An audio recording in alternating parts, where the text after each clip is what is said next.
রাধে রাধে জয়নিতাই আমার গোপাল সোনাদের পরিবারের সকলকে সুস্বাগতম। সকল সদগুরু আর শ্রী বৈষ্ণবদের চরণে দণ্ডবত প্রণাম করে আমার ব্লগটা শুরু করছি।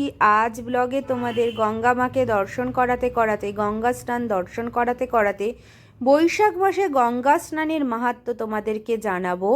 আর বৈশাখ মাসের মাহাত্ম্যটাও আগের ব্লগগুলোতে রয়েছে, সেগুলোতে তোমরা দর্শন করে নিও। এই বৈশাখ মাস বিশেষ কৃপালু মাস, ভীষণ দয়ালু মাস। এই বৈশাখ মাসের প্রাতঃ স্নানের বিশেষ গুরুত্ব রয়েছে এবং ভগবান সেবার মাধ্যমে অধিক অধিক পুণ্য অর্জন করার সুযোগ রয়েছে। তাই এই বৈশাখ মাসে তোমরা অধিক ভগবানের সেবার সাথে যুক্ত হও এবং তোমাদের যে জগতিক বন্ধন, এই বন্ধন থেকে অতি সহজেই উদ্ধার পেয়ে তোমরা ভগবানের চিরন্তন ধামে পৌঁছে যেতে পারবে। আর এই ব্লগটা সকলকে তোমরা দর্শন করিয়ে দাও, সকলে যেন জানতে পারে এই বৈশাখ মাসের গুরুত্ব। গঙ্গা স্নানের মাহাত্ম্য আমাদের সবসময় রয়েছে। মা গঙ্গার কৃপা নিয়ে আমাদের মনে প্রাণে শুদ্ধ হয়ে আমরা ভগবানের সেবার সাথে যুক্ত হতে পারি। আর বিশেষ করে এই বৈশাখ মাসে কেন এত বিশেষ গুরুত্ব রয়েছে সেটা তোমাদের জানাচ্ছি। কারণ এই বৈশাখ মাসে গঙ্গা মায়ের মর্তে আগমন হয়েছিল। তিনি মর্তে আগমন হয়েছিলেন পাপীদের পাপ মোচন করে আমাদের সকলকে ভগবানের সেবার সাথে যুক্ত করার জন্য। আর তোমাদের এর পরবর্তী ব্লগগুলোতেও বলবো যে গঙ্গা মা যে আমাদের পাপগুলো গ্রহণ করে নেয়, তাহলে এই গঙ্গা মায়ের পাপগুলো কে গ্রহণ করে, ঠিক আছে? তোমাদেরকে সেটা মর্ত থেকে আগমনের সময় ভগবান শিবশম্ভু তাকে জটায় ধারণ করেছিলেন, কারণ ধারণ না করলে আমাদের এই ধরিত্রী পুরো ভেসে যেত গঙ্গা মায়ের আগমনে। তাই প্রথমে তিনি শিবশম্ভুর জটায় এলেন, তারপরে আমাদের মর্তে আগমন করলেন। তাই এই যে মর্তে ইনি এসেছিলেন বৈশাখ মাসে, তাই এই বৈশাখ মাসে যদি আমরা সকলে প্রাতকালে গঙ্গা স্নান করি তাহলে গঙ্গা মায়ের বিশেষ কৃপা আমরা পেয়ে থাকি। আর বিশেষ কৃপা যখন পেয়ে থাকি বা যখন পাই, তখন আমাদের কি হয়? তখন আমরা ভগবানের কৃপা আরও তাড়াতাড়ি পেতে থাকি। কারণ মা গঙ্গা ভগবানের ভীষণ ভক্ত, পরম ভক্ত।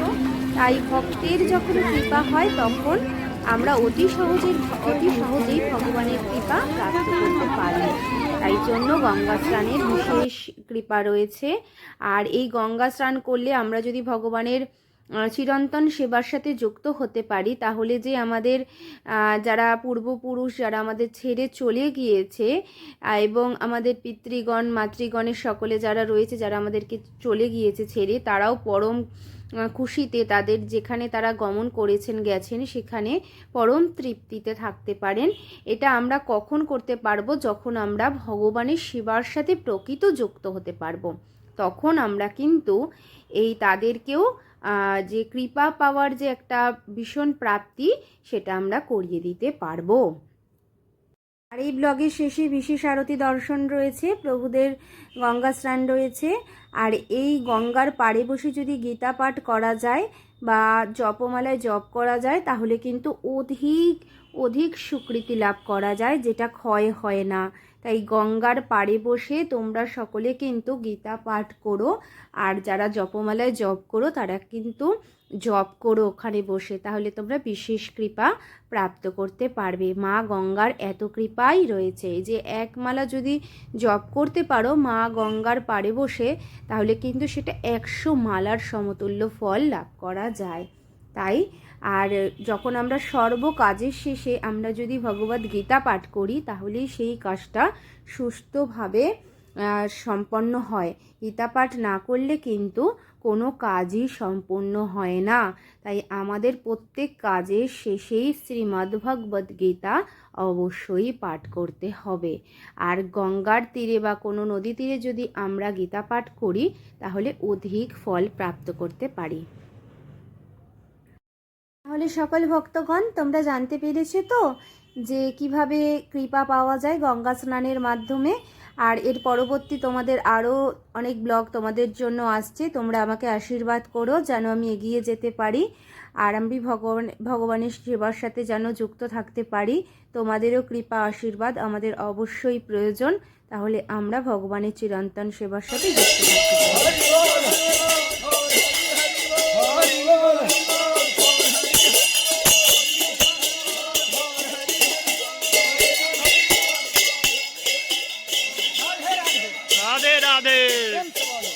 রাধে রাধে রাধে রাধে রাধে রাধে রাধে রাধে রাধে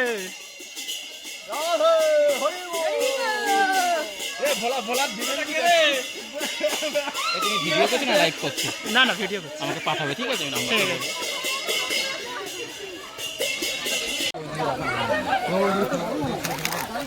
এগুলো এখানে রাখো তোমার কাছে। ওই যে উঠে চলে আসো। সব এখানটা রাখা।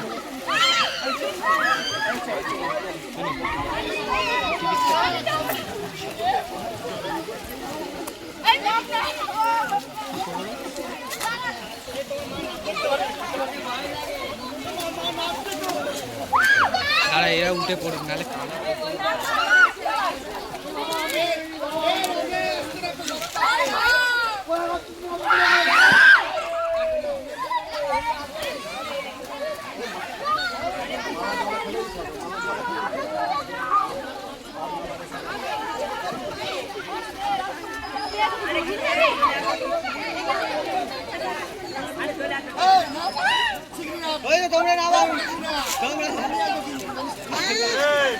না ঠিক আছে।